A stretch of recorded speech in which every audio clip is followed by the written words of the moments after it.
Namaskar. Welcome to Camp Shiksha. This particular question is from IIT Advanced 2016 paper. And this question is from the section called GOC, General Organic Chemistry, जहाँ पे हम acidity basicity arrange करना सीखते हैं। तो ध्यान से सुनिएगा, एक बहुत इंपॉर्टेंट बात क्या है। बहुत इंपॉर्टेंट बात ये है कि यहाँ पे लगा कौन है। यहाँ पे कार्बोक्सिलिक एसिड COH की एसिडिटी हमें अरेंज करनी है। यहाँ पे OH ग्रुप लगा हुआ है, जिसके लगने की वजह से कुछ ना कुछ होने वाला है। अब ये OH ग्रुप करेगा क्या? OH ग्रुप आपको पता है कि OH ग्रुप अगर मैं रेजोनेंस से देखूं तो ये इलेक्ट्रॉन डोनेटिंग होगा, और अगर मैं इंडक्टिव इफेक्ट वाले कॉन्सेप्ट से देखूं तो ये इलेक्ट्रॉन विड्रॉइंग होगा। लेकिन एक बात इसी के साथ साथ ये भी देखने वाली है कि रेजोनेंस इफेक्ट ये तभी शो कर पा रहा होगा जब इस COH के रिस्पेक्ट में ये ऑर्थो पे हो या पैरा पे हो, तो ही रेजोनेंस इफेक्ट दिखा पा रहा होगा। मेटा पे प्योरली सिर्फ और सिर्फ इंडक्टिव इफेक्ट लगेगा, मेटा वाले पे, इस वाले पे, इस पे रेजोनेंस इफेक्ट लगेगा ही नहीं। तो मतलब इस स्ट्रक्चर में तो सिंपली ये क्या कर रहा है, इससे इलेक्ट्रॉन सिर्फ खींच रहा है, और बाकी में इसमें इसमें और इसमें ये दे भी रहा है, खींच भी रहा है, जिसमें रेजोनेंस ऑब्वियसली डोमिनेट करती है, जिसकी वजह से ये दे रहा है। तो इसमें ये क्या कर रहा है, इसमें ये इलेक्ट्रॉन दे रहा है। ठीक है जी। और इसमें भी इलेक्ट्रॉन दे रहा है, इसमें भी इलेक्ट्रॉन दे रहा है। ठीक है जी। तो जनरली इन जनरल अगर मैं आपको बताऊं तो इन जनरल ऐसा बोला जाता है कि अगर इलेक्ट्रॉन विड्रॉइंग ग्रुप लगाओगे तो एसिडिटी आपकी क्या होगी, एसिडिटी आपकी बढ़ेगी। और अगर इलेक्ट्रॉन डोनेटिंग ग्रुप लगाओगे तो एसिडिटी आपकी घटेगी। तो ऐसे में क्या होता है, ऐसे में आपकी एसिडिटी घटती है, एसिडिटी कम हो जाती है। अभी मैं सिर्फ और सिर्फ ऑप्शन नंबर 2 और ऑप्शन नंबर 4, मतलब स्ट्रक्चर नंबर 3 और स्ट्रक्चर नंबर 4, सॉरी मैंने 2 बोला, स्ट्रक्चर नंबर 3 और स्ट्रक्चर नंबर 4 की बात कर रहा हूँ। स्ट्रक्चर नंबर 3 और 4 में अगर मैं देखूँ तो इसमें विड्रॉइंग नेचर है, इसमें डोनेटिंग नेचर है। इन दोनों की अगर एसिडिटी अरेंज करूँ तो इन दोनों की एसिडिटी अरेंज करने में मेरे को दिखता है कि ऑब्वियसली इसमें विड्रॉइंग नेचर है तो ये ज़्यादा एसिडिक होगा, इसमें डोनेटिंग नेचर है कम एसिडिक होगा। जिसकी वजह से क्या होगा, जिसकी वजह से 3 की एसिडिटी ज़्यादा होगी और चौथे स्ट्रक्चर की एसिडिटी कम होगी। अभी मैंने इन दोनों को अरेंज कर दिया, इन दोनों को बात मैंने अभी नहीं करी। क्यों नहीं करी?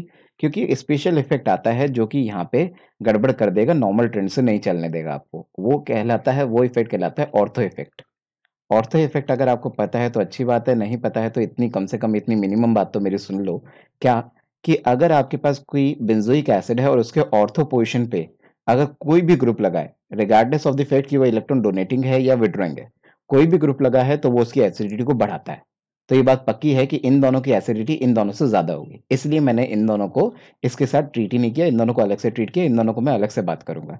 तो फिलहाल इन दोनों की एसिडिटी इन दोनों से ज्यादा होगी, इतनी कहानी मैंने आपको बताई, बिकॉज ऑफ ऑर्थो इफेक्ट। इसको फैक्चुअली आप याद रखना, बहुत सारे कारण होते हैं इसके होने के, कोई एक कारण नहीं है, बहुत सारे कारण हैं।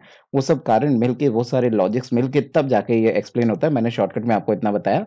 ऑर्थो इफेक्ट के द्वारा आप ऐसा कह सकते हो, बेंजोइक एसिड के ऑर्थो पोजीशंस पे अगर कोई भी ग्रुप लगाओ, चाहे वो विड्रॉइंग हो चाहे वो डोनेटिंग हो, उसकी प्रेजेंस की वजह से ऑलवेज एसिडिटी बेंजोइक एसिड की बढ़ेगी, जिसकी वजह से ये दोनों ज्यादा एसिडिक होंगे, ये दोनों कम। तो मतलब 3 से ज्यादा पहला और दूसरा होगा। अब इन दोनों को और अरेंज करना है जरा, मेरी बात ध्यान से सुनना। होता क्या है एक्चुअली में, अगर आपके पास क्या है, इसका कॉन्जुगेट बेस बनाओ, मतलब इसका हाइड्रोजन हटा दूं, इसका ये हाइड्रोजन हटा दूं, तो हाइड्रोजन हटने के बाद क्या होता है, हाइड्रोजन हटने के बाद यहाँ पे जो कॉन्जुगेट बेस बनेगा, उस कॉन्जुगेट बेस को बहुत अच्छा हाइड्रोजन बॉन्डिंग से उसको स्टेबलाइजेशन मिल जाता है। इट मीन्स होता है क्या है, इसका हाइड्रोजन बॉन्डिंग से इसको स्टेबलाइजेशन मिलता है। मतलब कि कॉन्जुगेट बेस जो आपने बनाया, it will get stabilize by hydrogen bonding. ठीक है जी। तो हाइड्रोजन बॉन्डिंग होने की वजह से इसको स्टेबिलिटी मिलती है, जिस कारणवश क्या होगा, ऐसा बोला जाता है कि कॉन्जुगेट बेस जितना ज्यादा स्टेबल, इसका मतलब कि इस हाइड्रोजन का निकलना उतना ज्यादा फेवरेबल था। इसका मतलब क्या है, इसका मतलब इन दोनों से ज्यादा एसिडिक है ये। एक तो मैंने ये लॉजिक आपको बताया। दूसरा, अगर आप पहले वाले स्ट्रक्चर को देखोगे तो पहले वाले स्ट्रक्चर में तो इस तरह की हाइड्रोजन बॉन्डिंग दोनों तरफ से होने की पॉसिबिलिटी है। क्यों? क्योंकि आपको पता है ये ओ ऐसा है ना, C double bond O minus, और आपको ये भी पता है ये रेजोनेंस कर रहा होगा, जिसकी वजह से डॉट डॉट डॉट आप कह सकते हो कि पार्शियल नेगेटिव ये भी है और पार्शियल नेगेटिव ये है, नेगेटिव चार्ज इस पूरे में घूमता जा रहा है।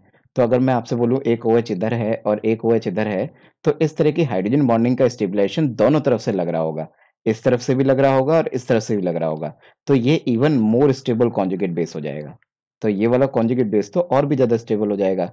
इस बात को ध्यान से सुन लेना इस क्वेश्चन को, क्योंकि इसके अलावा भी एक दो बार पहले भी ये चीज पूछी हुई है IIT ने। तो आपको ये पता होना चाहिए, अगर दोनों तरफ से हाइड्रोजन बॉन्डिंग होकर इसको रेजोनेंस स्टेबलाइजेशन मिल जाएगा तो सबसे स्टेबल कॉन्जुगेट बेस ये है। और जो सबसे स्टेबल कॉन्जुगेट बेस होगा उस वो एसिड सबसे ज्यादा एसिडिक है। तो मोस्ट एसिडिक ये हो गया, उससे कम एसिडिक ये हो गया और इन दोनों को हम पहले ही अरेंज कर चुके हैं। दैट्स व्हाई अगर करेक्ट आंसर पे जाओगे तो सबसे ज़्यादा एसिडिक है पहला, फिर है आपका दूसरा, फिर है आपका तीसरा और फिर है आपका चौथा। तो इस तरह से आपको अरेंज करना आना चाहिए। नॉर्मली ऑर्थो इफ़ेक्ट वालों को मैंने अलग रख लिया, इन दोनों पे मैंने इलेक्ट्रॉन विथड्रॉइंग और डोनेटिंग नेचर से बता दिया। अब इन दोनों पे आया है तो इन दोनों में हाइड्रोजन बॉन्डिंग का स्टेबिलाइजेशन मिल रहा है कॉन्जुगेट बेस को। जितना ज़्यादा हाइड्रोजन बॉन्डिंग से वो स्टेबल होगा, उतना ज़्यादा वो एसिड एसिडिक होगा। इसलिए ये ज़्यादा एसिडिक हो गया, ये कम एसिडिक हो गया क्योंकि यहाँ पे हाइड्रोजन बॉन्डिंग होके ये ज़्यादा स्टेबलाइज़ हो रहा है। यहाँ पे एक बार हाइड्रोजन बॉन्डिंग होके रिलेटिवली ये कम स्टेबलाइज़ हो रहा है। इसलिए हम बोल सकते हैं ये सबसे ज़्यादा एसिडिक, ये उससे कम acidic. That's why answer must be option number A. 1, 2, 3, 4. Option number A will be your answer. Okay, so I hope I helped you. Please subscribe Camp Shiksha.